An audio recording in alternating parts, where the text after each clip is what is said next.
Joshua as well, everybody, you know what I mean? I think a lot of people are going to get their dream fight. Joshua, where are you? Where are you, AJ? AJ! A message for Anthony Joshua. Stay trained, man, stay focused. I wish you nothing but the best. Hey Ringsiders, what is going on? This is your host, Boxing's Objective Observer, and welcome back to Ringside Stories. Feel free to subscribe, thumbs up, and hit that notification bell for the latest here on Ringside Stories. Thanks so much for your support in advance, and welcome to the channel. The boxing world is still awaiting for the first undisputed heavyweight world champion since Lennox Lewis in the early 2000s. Today we'll talk about how two men have held up the heavyweight division in the last couple of years to get that first undisputed world champion since Lennox Lewis, that being the Bronze Bomber Deontay Wilder and the Gypsy King Tyson Fury. In 2018, Tyson Fury had an opportunity to sign a mega money 3-fight deal with Eddie Hearn, matching him first with Tony Bellew, then Dillian Whyte, which then would culminate in a blockbuster showdown with then undefeated unified heavyweight world champion Anthony Joshua. Yet, having not fought close to 3 years and slimming down from close to 400 pounds, the Gypsy King turned down this opportunity. Instead, he signed with Frank Warren, who matched Fury easy at first with obscure Albanian cruiserweight Sefer Seferi on June 9th, 2018, quickly followed by a fight with Italian journeyman Francesco Pianetta in August. This is when the public was skeptical, speaking out their concern over the quality of Tyson Fury's opposition. Now, Tyson Fury's father, John Fury, who is an entertaining character, yet just like his son Tyson, systematically inconsistent, assured boxing fans that Sefer Seferi, who even at cruiserweight never fought at world level before or since the Fury fight, was actually better than the opponent Eddie Hearn proposed for Tyson Fury, the former WBC cruiserweight world champion, Tony Bellew. I'll tell you now, Tony Bellew, Sefer Seferi knocked him spark out. That's what happened there. So I don't know why they're even mentioning Tyson. Fury would stop Seferi in 4 rounds in what played out more like an exhibition than a serious contest, before defeating Francesco Pianetta by unanimous decision in a 10-rounder. By the end of 2018, the Furious One went on to face then undefeated WBC heavyweight champion of the world, Deontay Wilder. At this point, the Bronze Bomber's highest payday was $3 million against the so-called boogeyman Luis King Kong Ortiz. But what impresses me about this fight is a guy in your position generally avoids a guy like Luis Ortiz. You mentioned the Cuban background. He's 6'4", he's 230 plus pounds, he's a huge puncher, he's a southpaw. In the absence of the Gypsy King, Wilder and his team had failed to come to terms with Anthony Joshua to fight for Undisputed. Team Wilder declined a $15 million offer for Undisputed with the then undefeated unified world champion in 2018. Instead of giving the fans the fight to decide the first undisputed heavyweight king since Lennox Lewis, One champion, one face, one name. It's self-explanatory. One champion, one face, one name. One guy obtaining all belts, considering him the undisputed, the undefeated, unified heavyweight champion of the world. One face. You looking at him.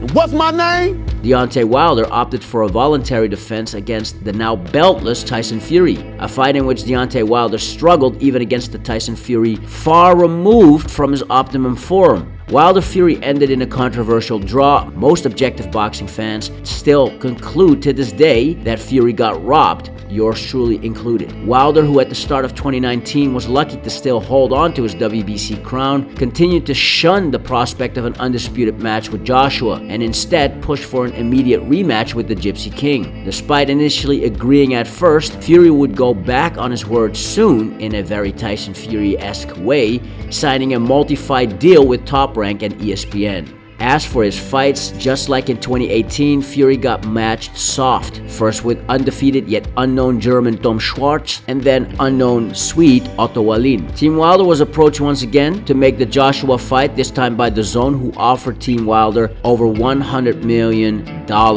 which was confirmed even by Team Wilder. This was a 3-fight deal, the first being his WBC mandatory defense against Dominic Breazeale, a fight the Bronze Bomber had to take whether he accepted the deal or not, and the second being the undisputed fight with AJ, with the loser having the option of an immediate rematch. 8 months ago, they offered $10 million, then they offered $15, then they offered $20, now they came back with $40.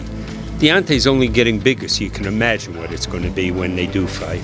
Incredibly, though, the Bronze Bomber and his team notoriously turned down the DAZN offer. Even though Wilder versus Joshua was worth several times Wilder's highest purses combined. The objective boxing observers at this point understood what Deontay Wilder and Tyson Fury were trying to do. Having no interest in allowing either fighter to face Anthony Joshua, they would instead launch a propaganda campaign designed to discredit AJ and all of AJ's opponents. There's another certain heavyweight out there. Buck. All right, what? Chicken. His mouth got him in trouble with that country, and they hate the Furies. They got something against the gypsies and all that, man, which that is definitely racism at its finest, and I wish it wasn't like that because this man put England on the motherfucking map. AJ didn't do that. This man beat Klitschko. AJ didn't do that. Then I'll come for Wilder, because Joshua's out. I'll apologise for him. And Eddie Hearn, no balls. But I'm the man. I'll fight you, no problem. In other words, Wilder and Fury were holding up the heavyweight division and basically telling the boxing fans the fight for Undisputed was unnecessary. In this propaganda stunt, boxing fans were repeatedly told that Deontay Wilder and Tyson Fury were the two best heavyweights in the world, and that then unified heavyweight champion of the world, Anthony Joshua, was essentially irrelevant. This notion was largely predicated on hyping up former Wilder victim Luis Ortiz, pretty much the only opponent with a pulse that Al Heyman had allowed Deontay to face in his time as WBC king. And the right hook by Ortiz has Wilder in trouble. Wilder needs to hold on.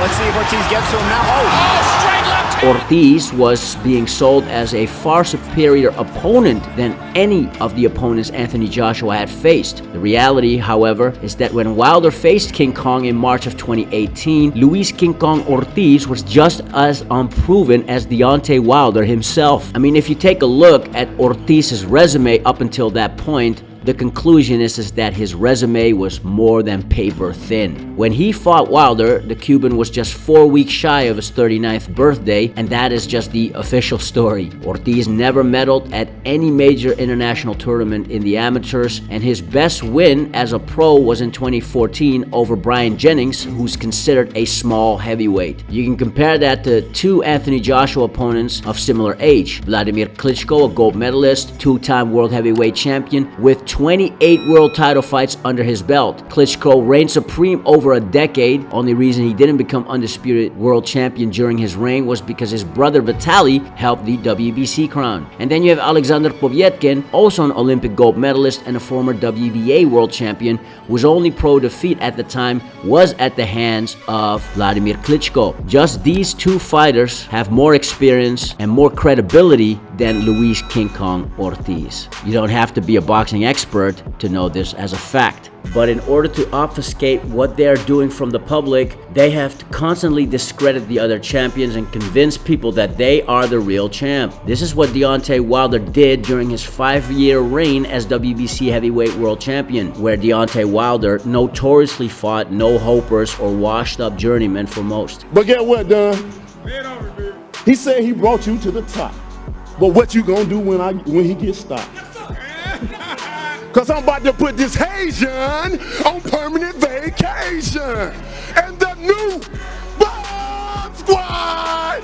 As for Tyson Fury, he priced himself out of an undisputed showdown multiple times. In 2021 against Anthony Joshua, which was the richest fight in boxing by a country mile, a fight Tyson Fury announced himself. August 14th, 2021, summertime. All eyes of the world will be on the Kingdom of Saudi Arabia. And I cannot wait, repeat, cannot wait to smash Anthony Joshua on the biggest stage of all times. This is going to be the biggest sporting event ever to grace the planet Earth. Do not miss it. All eyes on us. Peace out. God bless. See you all in Saudi! Only to retract these words just days later in typical Tyson Fury fashion. Wilder, contract signed, you're getting smashed. Are you sure now? I am. Or should we just hijack out of it and go to Saudi Arabia and fight somebody else? And then with Oleksandr Usyk now twice. This is the biggest event in British boxing history. Fight of the century, two undefeated world heavyweight champions, throwing down to see who is the number one in the division. The undisputed World Heavyweight Championship on the line. Is there any hope for April 29th? Usyk, you little shithouse. Tried all week to get out of it, begging for a rematch like a little girl. You got your rematch and didn't even want to fight at that. Always know, pussy, that you was never man enough to tangle with the Gypsy King. Ever in your life. Does Fury feel Undisputed as a poison as well for him? Perhaps he's injured, or maybe he sees Usyk as a stylistic nightmare for him and wants to see some deterioration in Usyk before he fights him. Greedy belly. Rematch clause come from your side, not mine.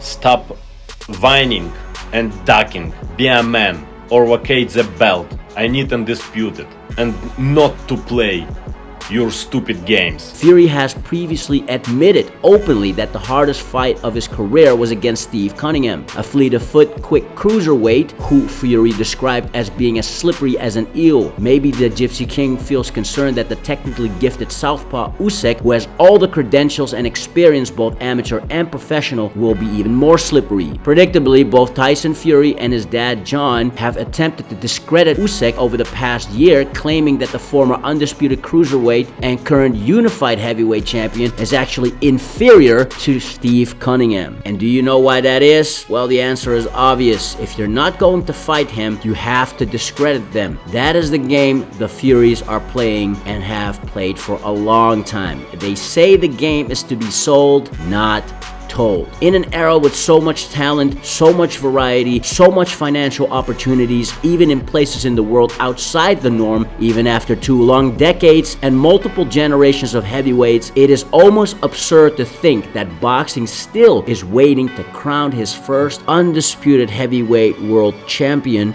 since Lennox Lewis in the early 2000s. If you like more content like this, feel free to subscribe, thumbs up, and hit that notification bell as it helps the channel grow. Your support is definitely appreciated. If you've done that already, you are the true undisputed champion. You already know that. Thank you so much. Till next time, Ringsiders, this is your host, Boxing's Objective Observer. Thanks for watching and have a legendary day.